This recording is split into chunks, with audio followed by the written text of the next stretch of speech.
বিছানায় উপুড় হয়ে শুয়ে আছে রোহান, মাথায় ব্যান্ডেজ। মাথার ঠিক পেছনের দিকটায় বাড়ি খাওয়ার দরুন ফেটে গেছে।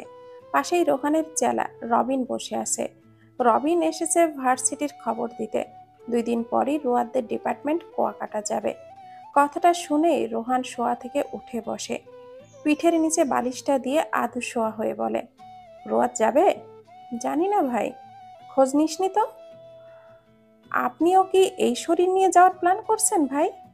রোহান রবিনের পিঠে থাপ্পড় দিয়ে বলে, ব্রিলিয়ান্ট হয়ে গেছিস। রবিন হেসে উঠল, আর তখনই দরজা খুলে কেউ হুড়মুড়িয়ে রুমে ঢোকে। রোহান পাশ ফিরে তাকায়, নীতি এসেছে। নীতির মুখটা দেখেই বিরক্তিতে চোখ মুখ কুঁচকে ফেলল। নীতি রোহানের পাশে বসল। রোহানের মাথার ব্যান্ডেজের দিকে কিছুক্ষণ তাকিয়ে থাকলো। কেমন যেন কান্না পাচ্ছে তার। মানুষটা একটু আঘাত পেলে আর সেটা নীতির কানে আসলে নীতি সারাটা দিন ছটফট করতে করতে যায়। সাবধানে চলতে পারেন না রোহান ভাই আপনি? যদি মাথাটা ফেটে 2 ভাগ হয়ে যেত? রোহান গম্ভীর কণ্ঠে বলল, মরে যেতাম। নীতি রেগে উঠল, কণ্ঠে ঝাঁজ এনে বলল, মরার খুব শখ না আপনার? কি দরকার এইসব ঝুট ঝামেলাতে থাকার? আমার ইচ্ছে, সব তো আপনার ইচ্ছের উপরেই ছেড়ে দিচ্ছি। সকালে ওষুধ খেয়েছেন? না। ঔষধ কোথায়? ঔষধ দিয়ে তুই কি করবি? আপনাকে গেলাবো। বলেন ঔষধ কোথায়? ফেলে দিছি। আশ্চর্য, ফেলে দিছেন কেন? আমার ইচ্ছে। আপনি বড্ড ঘাড়তেরা জানেন? জানি।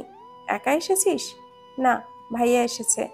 কথাটা বলতে বলতেই কথাটা বলতে না বলতেই নেহাল রুমে প্রবেশ করে। রোহান নীতির দিকে তাকিয়ে বলে, এসেছিস যখন কাজ কর, কফি বানিয়ে নিয়ে আয়। নীতি বাধ্য মেয়ের মতো করে রান্নাঘরে চলে যায় কফি বানাতে। নেহাল হাতের ফোনটা বিছানায় রেখে বসতেই রোহান বলে, ওরে নিয়ে আসছিস কেন? খুব দেখতে চাইছিল, তাই নিয়ে আসলাম। আবার কবে যাবে? সমস্যা কি তোর রোহান? আমার বোনের সাথে এমন করিস কেন? ও কি এসে তোর বাড়িতে থাকে, নাকি তুই খাওয়াচ্ছিস ওকে? যে এই শহরে আসলে তুই শুধুই জিজ্ঞাসা করিস কবে যাবে কবে যাবে? আচ্ছা, রাগ করিস না, একটু সামলিয়ে রাখিস তোর বোনকে। সামনে বিয়ে করলে যেন এসে না বলে, রোহান ভাই আপনি বিয়ে কেন করেছেন? নিহাল অন্যদিকে মুখ ঘোরালো। নীতি কফির ট্রেটা নিয়ে আসলো। 3জনের হাতে দিয়ে রোহানের উদ্দেশ্যে বলল, রোহান ভাই রাতে কি খাবেন বলেন, রেঁধে দিয়ে যায়। নেহালের রাগ হলো বোনের উপরে। এত যেচে রোহানের কাজ করতে দিতে হবে কেন? ধমক দিয়ে উঠে বলল, তোকে বলেছে রোহান রান্না করার কথা? না। তাহলে আগ বাড়িয়ে এত সাহায্য করতে চাইছিস কেন? এটা কেমন কথা ভাইয়া? অসুস্থ মানুষ, তাকে একটু হেল্প করব না? না, তোর করা লাগবে না। দেখা শেষ, এবার বাড়ি চল। আসলামই তো কেবল, আর একটু থাকি না ভাইয়া। রোহান ভাই আর একটু থাকি। রোহান ঠোঁট কামড়ে বলে, না, বাসায় চলে যা, তোর হেল্প করতে হবে না আমায়।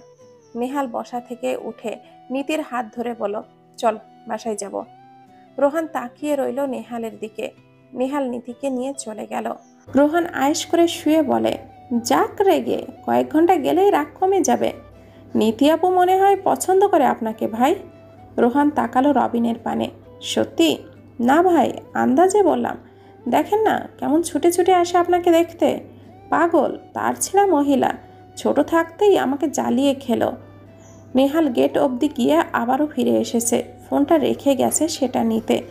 কিন্তু দরজা অবধি এসে রবিন আর রোহানের কথা শুনে দাঁড়িয়ে গেল।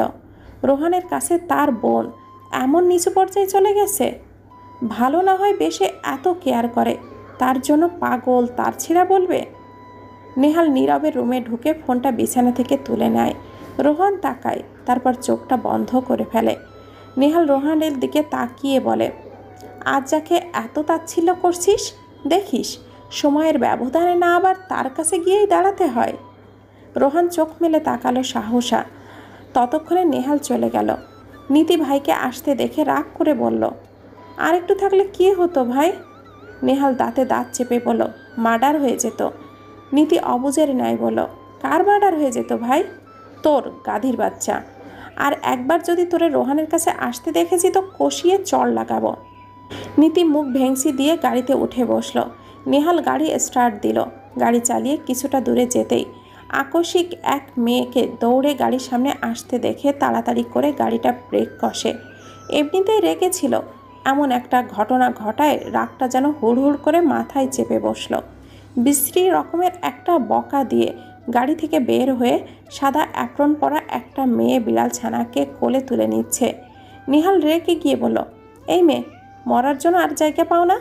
আমার গাড়ির সামনে এসেই মরতে হবে? সানজিদা বিড়াল ছানাটাকে কোলে নিয়ে উঠে দাঁড়ালো। মিনমিন করে বলল, সরি আঙ্কেল, আসলে আমি খেয়াল করিনি, ও দৌড়ে চলে আসছিল তো তাই নিতে এসেছি। নেহাল নিজের দিকে তাকালো, তাকে আঙ্কেলের মতো লাগছে। নেহাল নিজের দিকে তাকালো, তাকে আঙ্কেলের মতো লাগছে। এই মেয়ে কি তাকে দেখেছে চোখ তুলে? কোন অ্যাঙ্গেল দিয়ে তাকে আঙ্কেল বলে? নীতি গাড়ি থেকে সানজিদার বলা কথাটা শুনে হেসে ফেলল।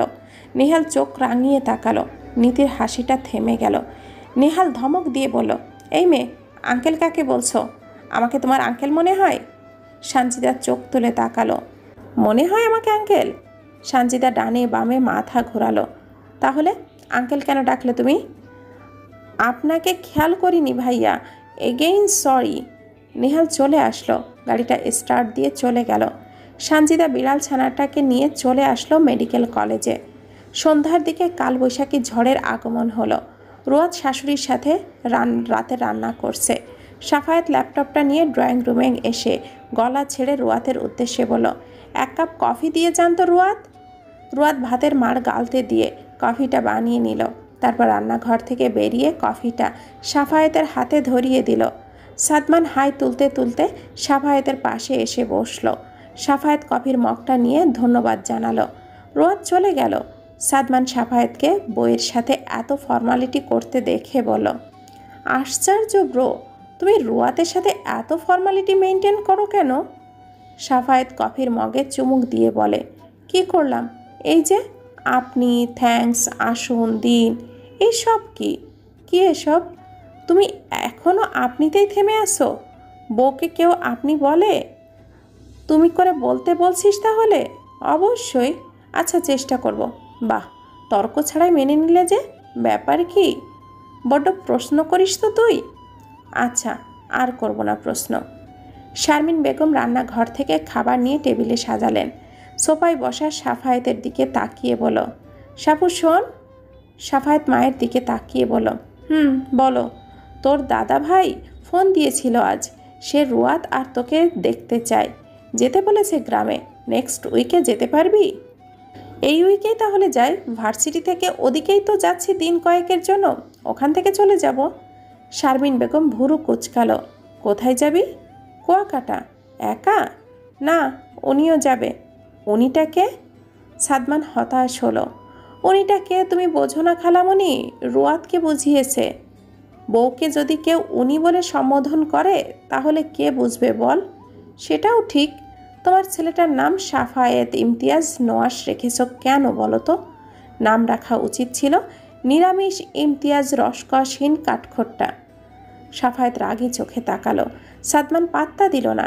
শারমিন বেগম ভেজে রাখা স্ন্যাক্সগুলো রুয়াতের হাতে দিয়ে বলল, অনেক কাজ করেছ, বাকিটুকু আমি করে নিব, তুমি গিয়ে ওদের পাশে বসো, সানজিদাকে পাঠিয়ে দিচ্ছি আমি।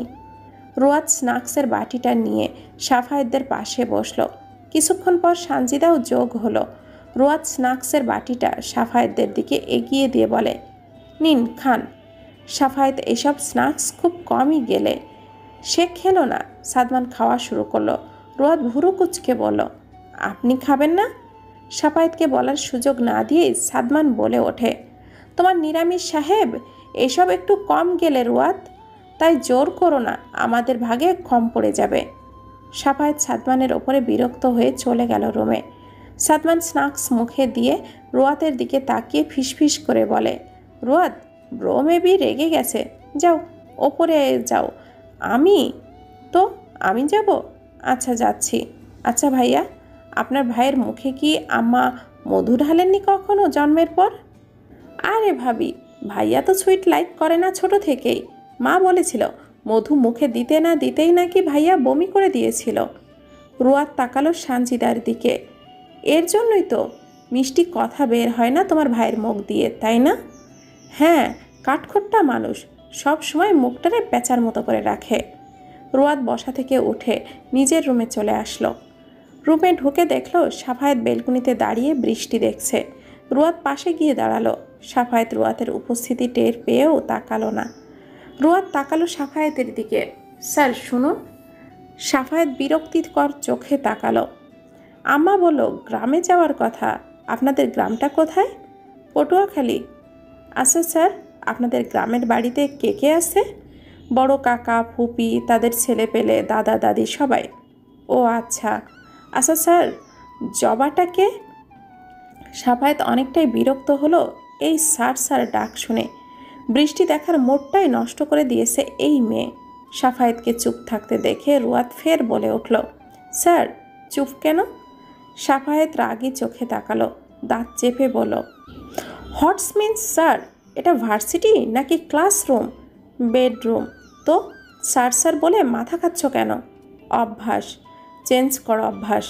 আচ্ছা এখন বলুন না, জবাটা কে? ও আছে গ্রামে? আমার কাজিন, ফুপির মেয়ে। বেশ সুন্দরী তাই না? হ্যাঁ। খুঁটিয়ে খুঁটিয়ে দেখেছেন তাকে তাই না? খুঁটিয়ে দেখতে যাব কেন? ছোট থেকে চোখের সামনেই তো বড় হতে দেখেছি, নজরে এসেছে তাই। আমি আপনার বউ, আপনার নজরে এসেছি আমি?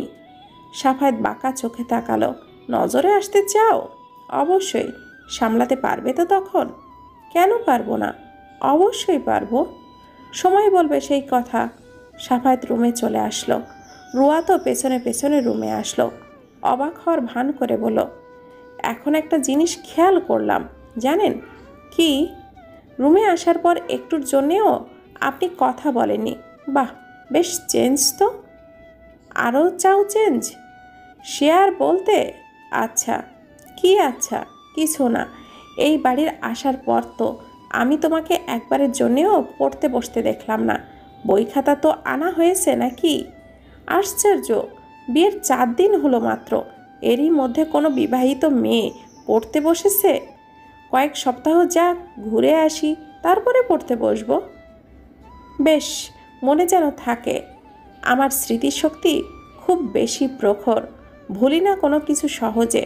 আচ্ছা, বেলকুনিতে দরজাটা লাগিয়ে দাও, বৃষ্টির পানি ছিটে আসবে রুমে। আমি বৃষ্টি দেখব? দরজা খোলা দেখব কিভাবে তাই বলেন? জানালা দিয়ে দেখো। বেলকুনিতে দাঁড়িয়ে দেখলে ভিজে যাবে, চেঞ্জ করে নিবে ভিজে গেলে। আর ঠান্ডা লাগবে, ঠান্ডা লাগলে ডক্টরের কাছে নিয়ে যাবেন। নাকি ঠান্ডা লাগলে বইয়ের পেছনে টাকা ঢালতে হবে সেই জন্য ভয়ে এই কথাটা বলছেন? সাফায়েত আয়েশ করে সোফায় বসে বলল, বইয়ের পেছন টাকা ভাঙার মতো টাকা পয়সা আলহামদুলিল্লাহ সাফায়েত ইমতিয়াজ নোয়াসের আছে। বাহ, বড়লোক জামাই আমার। হইনি এখনো বড়লোক। যে লোক বইয়ের পেছনে টাকা ভাঙায় কৃপণতা করে না সে ব্যক্তি নিঃসন্দেহে বড়লোক। কে বলেছে কথা? আমি নিজেই নিজেকে বলে প্রাউড ফিল করছি যে আব্বা আমার জন্য সুপাত্রই সিলেক্ট করেছে। সুপাত্রটা কে? আমি। আমার বিয়েটা কি তাহলে অন্য কারোর সাথে হয়েছে আপনি বাদে? আমি মোটেও সুপাত্র নই। আশ্চর্য, প্রশংসা করছি আপনার। আর আপনি যেচে নিজেকে বলছেন আপনি সুপাত্র নন। সত্যিই তো বললাম। আচ্ছা চলেন, কালবৈশাখীর ঝড়ের বৃষ্টি দেখি, বসে দেখি চলেন। বৃষ্টি দেখার কি আছে? রুয়াদ বেলকুনিতে যেতে যেতে বলে, সাদমান ভাইয়া ঠিকই বলেছে, আপনার নাম পাল্টে নিরামিষ ইমতিয়াজ রসকসহীন কাঠখোট্টা রাখা উচিত ছিল। খাবারে বেশি বেশি আমিষ রাখবেন।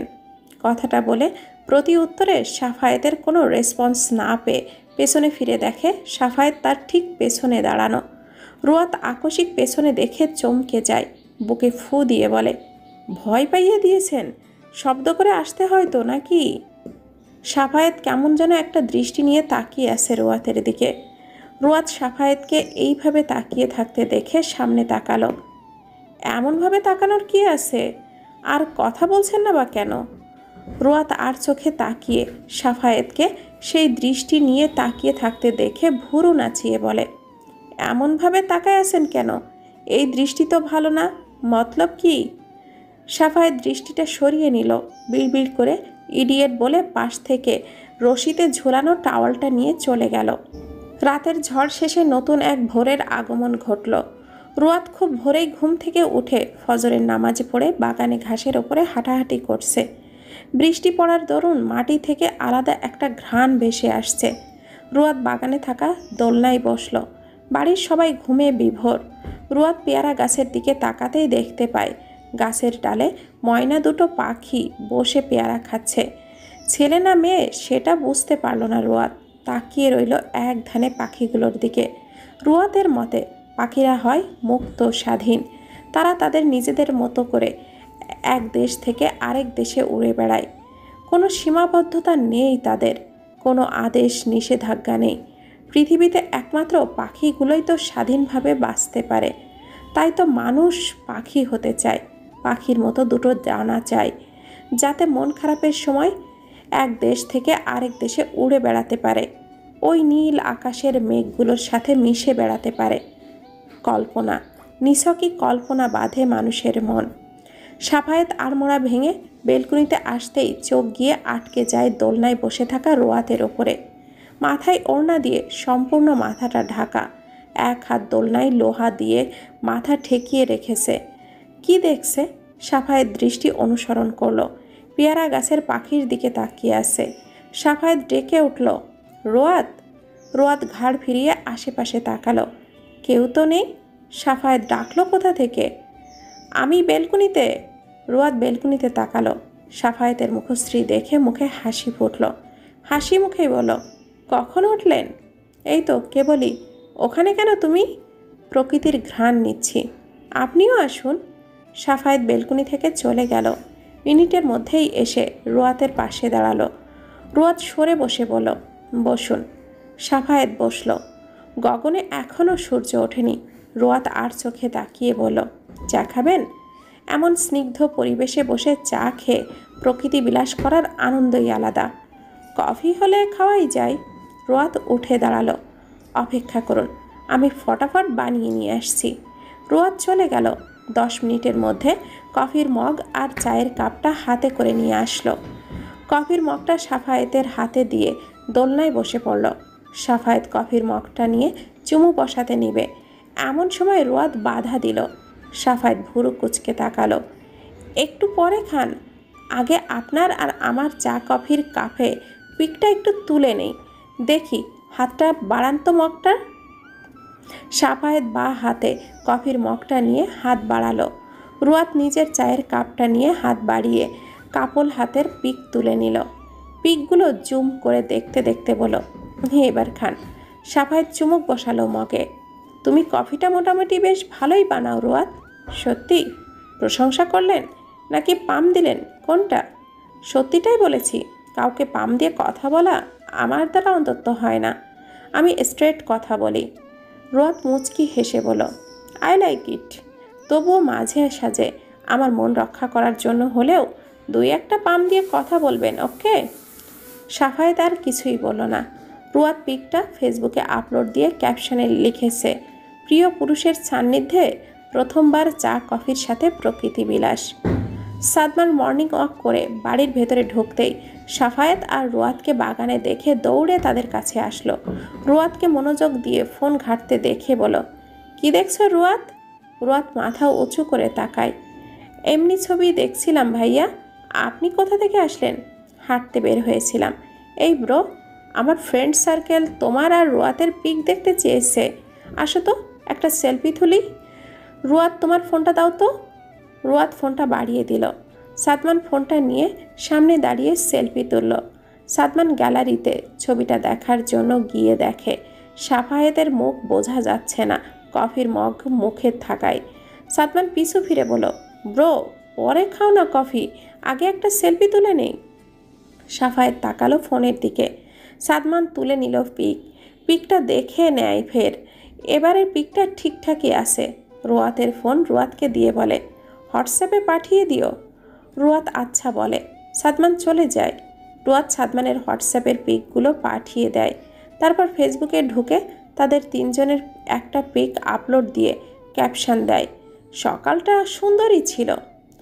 ডাইনিং টেবিলে বসে খাবার খাচ্ছে সাফায়েত, সাদমান, রোয়াত আর সানজিদা। শারমিন বেগম খাবার বেড়ে দিচ্ছে। সাদমান খাচ্ছে আর ফোন স্ক্রল করছে। সাফায়েত আর চোখে দেখল। এটো প্লেটে হাত ধুতে ধুতে গম্ভীর কণ্ঠে বলে, এটা কোন ধরনের অভ্যাস তোর যে খাওয়ার সময় ফোনে স্ক্রল করিস? এই অভ্যাসটা চেঞ্জ করিস। সাদমান ফোনটা বন্ধ করে খাওয়ায় মনোযোগ দিল। সাফায়েত টিস্যু দিয়ে হাতটা মুছে রুয়াতের দিকে তাকিয়ে বলল, আমি গাড়িতে অপেক্ষা করছি। রুয়াত মাথা নাড়ালো। সাফায়েত চলে গেল। রুয়াত খাওয়া শেষে হাত ধুয়ে সোফা থেকে ব্যাগটা নিয়ে শারমিন বেগমের উদ্দেশ্যে বলে, আম্মু আসছি, সাবধানে যেও ভার্সিটি। রুয়াত মুচকি হেসে চলে আসলো। গাড়ির কাছে আসতেই দেখল সাফায়েত গাড়ির ভেতরে বসে আছে। রুয়াত গাড়িতে উঠে ব্যাগটা কোলে নিয়ে বলে, চলুন। সাফায়েত গাড়িটা স্টার্ট দিল। মাঝ রাস্তায় এসে জ্যামে আটকা পড়ল তালা। লম্বা জ্যাম, গাড়ি একটু এগোতে পারছে না। বিরক্তিতে সাফায়েতের চোখ মুখ কুঁচকে আসে। রুয়াত তাকায় সেই বিরক্তি মাখা মুখপানে। লোকটাকে আজকাল বেশ ভালোই লাগছে তার কাছে।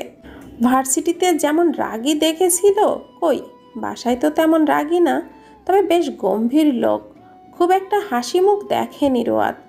সাফায়েত বাহিরে দৃষ্টিপাত করে তাকিয়ে আছে। বিরক্তির চরম পর্যায়ে যাওয়ার পথে সামনে থাকা গাড়িগুলো চলতে শুরু করলো। প্রলম্বিত দীর্ঘশ্বাস ফেলল সাফায়েত, তারপর মনোযোগ দিল গাড়ি চালাতে। ভার্সিটির সামনে আসতেই রুয়াত নেমে যায় গাড়ি থেকে। তারপর সোজা ক্লাসের দিকে হাঁটা ধরে। ক্লাসের সামনে আসতেই দেখে ইংরেজি টিচার নাইমুর জাকারিয়া ক্লাসে অলরেডি ঢুকে ক্লাস নেওয়া শুরু করেছে। রুয়াত শুকনো মুখ করে বলল, may I come in sir? Naimur Zakaria পড়ানোতে ব্যাঘাত পেয়ে তাকালো রুয়াতের পানে। তারপর হাতের ঘড়িটায় চোখ বুলিয়ে বলে, কটা বাজে এখন? 10টা 20। ক্লাস শুরু কয়টায়? 10টায়। বাকি মিনিট বাহিরেই দাঁড়িয়ে থাকো, আমি বের হলে তারপর ক্লাসে ঢুকবে। রুয়াত মন খারাপ নিয়ে ক্লাসের বাহিরেই দাঁড়িয়ে রইল। সাফায়েত সেকেন্ড ফ্লোরে উঠে ক্লাসে ঢুকতে নিবে, এমন সময় সামনে তাকিয়ে দেখে রুয়াত ক্লাসের বাহিরে দাঁড়িয়ে আছে। বুঝতে আর বাকি নেই, দেরি হবার দরুন বাহিরে দাঁড় করিয়ে রেখেছে টিচার। সাফায়েত ফোন থেকে টিচার্স ক্লাস রুটিন দেখে নিল। আজ ফার্স্ট ক্লাসে কোন টিচার আছে। নাইমুর জাকারিয়া নামটা দেখে ফোনের কল লিস্টে গিয়ে নাইমুরকে ফোন লাগালো। নাইমুর আকস্মিক সাফায়েতের কল পেয়ে পড়ানো বন্ধ করে সাইডে গিয়ে ফোনটা রিসিভ করে বলে, হ্যালো। সাফায়েত জবাব দিল, ক্লাসের বাহিরে যাকে দাঁড় করিয়ে রেখেছিস তাকে ক্লাসে ঢুকতে দে। নাইমুর ভ্রু কুচকালো। মেয়েটা দেরি করে আসছে, তাকে কেন ক্লাসে ঢুকতে দিব? রাস্তায় জ্যাম ছিল বিধায় দেরি হয়েছে, আর বিষয়টা আমার ভালো লাগছে না। আশ্চর্য, তোর ভালো লাগবে না কেন? বউ রেখে অন্য মেয়ের জন্য দরদ হচ্ছে কেন তোর? হ্যাঁ, ভাবসাব তো ভালো ঠেকছে না সাফু। জবার নাম্বারটা দে, এখনই বলে দিব। সাফায়েতের মুখটা আগের তুলনায় আরও গম্ভীর হলো। জবাকে আমি বিয়ে করিনি নাইমুর, আমার বউ রুয়াত, যাকে তুই বাহিরে দাঁড় করিয়ে রেখেছিস। নাইমুর অবাক হয়ে কিছুটা উচ্চ স্বরেই বলে, কি? পরেক্ষণেই স্টুডেন্টদের দিকে তাকিয়ে দেখে তারা তার দিকেই তাকিয়ে আছে। নিজেকে স্বাভাবিক করে নাইমুর বলল, তোর সাথে না জবার বিয়ে হবার কথা ছিল, তাহলে রুয়াতের সাথে হলো কিভাবে? পরে বলবো সময় করে, এখন বেটা রুয়াতকে ঢুকতে দে ক্লাসে। ট্রুলা বুঝেছি, রাখলাম এখন। নাইমুর ফোনটা পকেটে ঢুকিয়ে মুখটা গম্ভীর করলো। তারপর রুয়াতের দিকে তাকিয়ে বলল, ক্লাসে আসো। রুয়াত ক্লাসে ঢুকেই সুইটির পাশে বসলো। নাইমুর পড়ালো আর বারবার রুয়াতের দিকে তাকালো। কিভাবে হলো জবার সাথে বিয়েটা না হয়ে রুয়াতের সাথে? বেল বাজতেই নাইমুর রুয়াতদের আগামী পড়া দিয়ে চলে যায়। সেকেন্ড ক্লাসে সাফায়েত আসে। ক্লাসে ঢুকে সর্বপ্রথম চোখ যায় রুয়াতের দিকে, শেষ বেঞ্চে বসে আছে।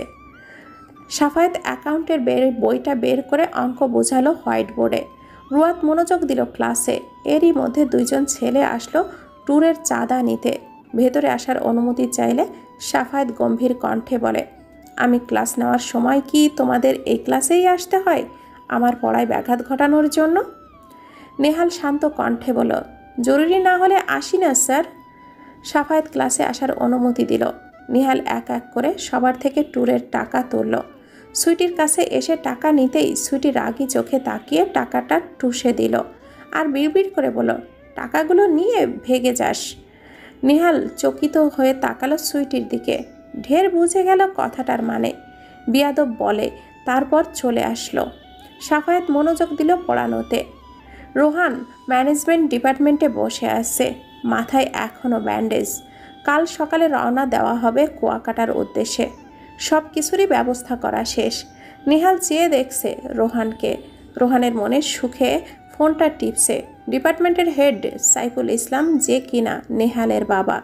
তিনি রোহানের দিকে তাকিয়ে বলে, কিসের জন্য এসেছিস তোরা বল? নিশ্চয়ই আপনার মেয়েকে বিয়ে করতে নয় স্যার। আমাকে সেকেন্ড ইয়ারদের সাথে ট্যুরে যাওয়ার ব্যবস্থা করে দিন। আপনার ছেলেকেও সাথে নিব, চাইলে তার ছেলে মেয়েকেও পাঠাতে পারেন। কয়েকদিনের জন্য মানিয়ে নিব, তবুও পাঠানোর ব্যবস্থা করুন। তোর মামুকে গিয়ে বল ব্যবস্থা করে দিতে। মামু এসব ছোটোখাটো বিষয়ে হেল্প করে না, আপনাকেই করতে হবে। দেখছি কি করা যায়, এখন যা এখান থেকে।